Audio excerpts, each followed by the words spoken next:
Some lies don't start with bad intentions.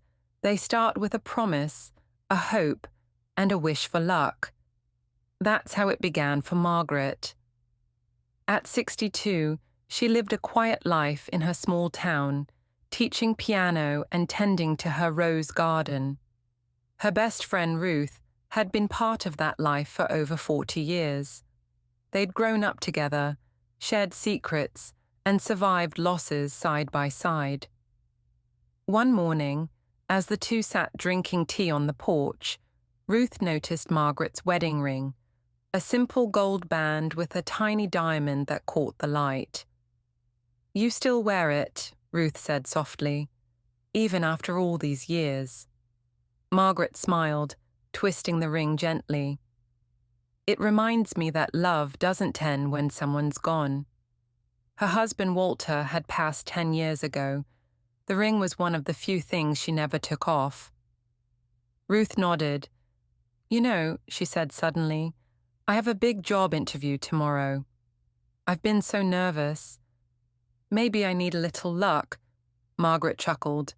"I'll say a prayer for you." Ruth hesitated, then laughed lightly. "Or maybe I could borrow your luck." She pointed to the ring. Margaret blinked. "My ring?" "Just for a day," Ruth said quickly. "I promise I'll bring it back tomorrow." "You always said Walter's ring had good energy." Margaret frowned for a moment. She'd never taken it off since the funeral. But Ruth looked so hopeful, so childlike in her nervousness, that she finally smiled. "All right," she said softly, "but just one day." Ruth slid the ring onto her finger and grinned. "I'll take good care of it." "Promise." The next morning, Ruth called. "Interview went great," she said. "I'll drop by later to return the ring." But that evening came and went, then a day, then a week. Margaret didn't want to seem impatient. Ruth had always been forgetful, but something inside her began to ache, an unease she couldn't explain. Finally, after 10 days, Margaret stopped by Ruth's house. She knocked, smiling nervously. Ruth opened the door, looking startled. "Oh, Margaret, I was just about to call you." Margaret's eyes went to Ruth's hands. They were bare. "About the ring," she began. "You forgot to—" Ruth cut her off. Yes, I know. I took it off after the interview, and I think I put it somewhere safe, but don't worry, I'll find it." Margaret forced a smile. "All right, I trust you," but as she walked home, her stomach sank with doubt. That night, she sat on the edge of her bed, twisting the empty spot on her finger. The ghost of a ring that once meant forever. To be continued. 2 weeks passed, and Ruth still hadn't returned the ring. Margaret told herself not to worry. "It's just a piece of jewelry," she said out loud. But deep down, it wasn't about gold or diamonds. It was about memory, about trust. One afternoon, while shopping for groceries, Margaret heard a familiar laugh from across the aisle. Ruth's laugh.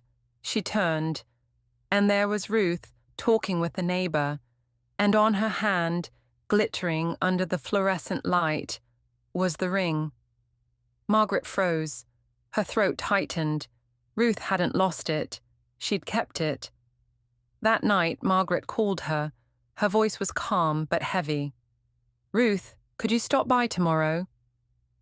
"We need to talk the next morning." Ruth arrived looking uneasy. She sat on the porch, twisting her hands. "I saw you at the store," Margaret said quietly. "You were wearing it." Ruth's face went pale. "Margaret, I meant to tell you, it just felt so good to wear it, like it gave me strength." Her voice cracked. "I didn't mean to lie. I just couldn't bring myself to give it back." Margaret nodded slowly. "Do you know what that ring meant to me?" "Yes," Ruth whispered. "That's why I thought maybe, if I wore it, I'd feel what you had. That kind of love." Tears welled in Margaret's eyes. "Oh, Ruth, love doesn't live in a ring." Ruth reached into her pocket and pulled out the gold band. "I'm sorry," she whispered. "I've been losing sleep over it. Every time I looked at it, it reminded me that it wasn't mine." Margaret took it back, feeling its familiar weight again, but somehow it felt different now. Heavier, not with gold, but with forgiveness. She smiled softly. "You don't need luck, Ruth. You just need honesty." Ruth nodded, tears falling. "I know. And I promise, no more small lies." Moral: small lies can weigh heavier than big ones, because the truth doesn't hurt half as much as carrying the guilt of what's hidden. Thank you for listening to The Borrowed Ring. Have you ever told a small lie that grew heavier with time? Share your story below. Someone out there might need to hear it. Subscribe for more true, heartfelt stories about love, forgiveness, and the lessons we learn too late. Until next time, remember, honesty may be hard, but guilt is harder.